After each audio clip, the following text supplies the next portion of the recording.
नमस्कार साथियों, स्वागत है आप सबका हमारे वीडियो कंटेंट में। 22 तारीख को पूरे देश में दीपावली सा माहौल रहेगा। देखिए, भगवान श्री राम के भव्य मंदिर में भगवान राम लला वहां विराजमान होंगे। इससे बढ़िया शायद खुशी की बात नहीं है, क्योंकि राम से ये देश है। भगवान राम और कृष्ण के जीवन दर्शन के कारण आज हम हमारी संस्कृति को याद रखे हुए हैं। आज हम अपनी संस्कृति जो फॉलो कर रहे हैं ना कहीं इनकी देन है, कर रहे हैं। और ये जो घर में सीरियल चल रहे हैं, नाटक चल रहे हैं, आपके पड़ोस में एक बार चेक करके देखना, क्या वो सीरियल से मिलान करते हैं? क्या नहीं करते हैं। आपके पड़ोस में भी आपके जैसे ही लोग रह रहे हैं, जैसे आप हो। एक सीरियल में दिखाते हैं कि एक औरत है, उसका किसी दूसरे आदमी से अफेयर है और वो घर वालों को पता है सब पर, और वो सब रह रहे हैं, सब सुट हैं, चुप हैं। आदमी है, उसके दो किसी और अन्य महिलाओं से संबंध है, उसकी पत्नी को पता है, वो भी चुप है। आपके घर में हो सकता है कि तांडव मच जाए, 1 मिनट में हंगामा मच जाए, खोपड़े पर आकर लगे भगुनी, रसोई में से सीधी बेलन चल जाए, फटाफट भड़बड़ाहट करते और रोटी को तरस जाए। हमारे आसपास के घर में भी नहीं है ये माहौल, लेकिन हमें दिखाया जा रहा है, वहां से पाश्चात्य धीरे धीरे हमारे घरों में घुस रहा है टीवी के जरिए। राम लला का मंदिर बन रहा है। मैं कह रहा हूं इससे बड़ी खुशी की बात नहीं होगी, और लोग वहां जाएंगे, राम लला के दर्शन करेंगे। देखो, जाओ दर्शन करो मत करो, वो भी कोई बहुत बड़ी बात नहीं है। देश में दीपावली सा माहौल क्रिएट हो रहा है, लग रहा है, अब महसूस होने लगा है। और ये सारी चीजें यदि जीवांत रहती हैं, ये सारी चीजें हमारे भीतर रहती हैं, तो हम गलत पथ पर जा ही नहीं सकते।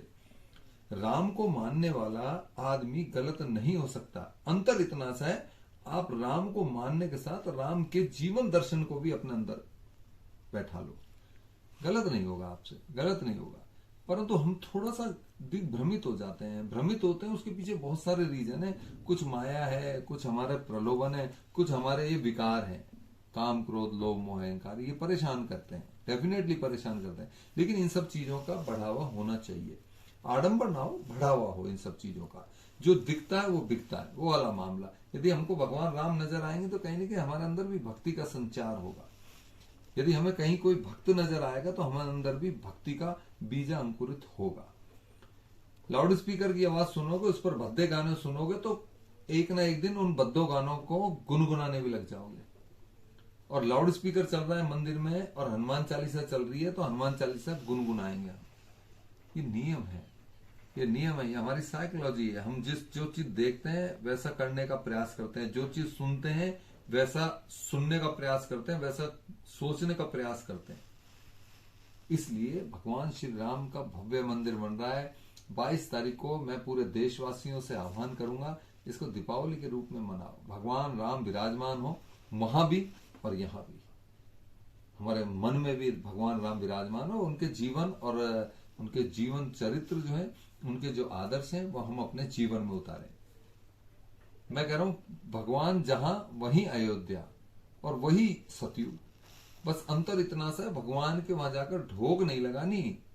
ढोक तो चाहे यहीं से लगा लो, कोई बहुत बड़ी बात नहीं है। हर कण कण में भगवान व्याप्त हैं। हमारी सनातन संस्कृति में कण कण में भगवान को इसीलिए बताया गया है कि जर्रे जर्रे में भगवान है, कण कण में भगवान है। बस आपकी आस्था प्रकट होनी चाहिए, आपकी निष्ठा प्रकट होनी चाहिए।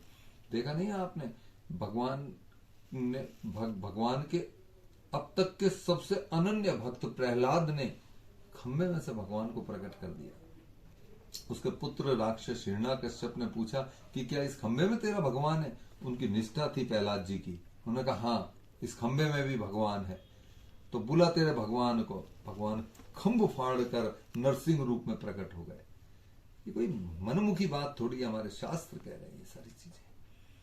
तो मेरा निवेदन ये है कि रामलला की मूर्ति की स्थापना हो रही है, रामलला वहां विराजमान होंगे, दीपावली का सा पर्व रहेगा, खुशियों के साथ मनाइए और जीवन दर्शन भगवान राम के अपने मन में उतारिए।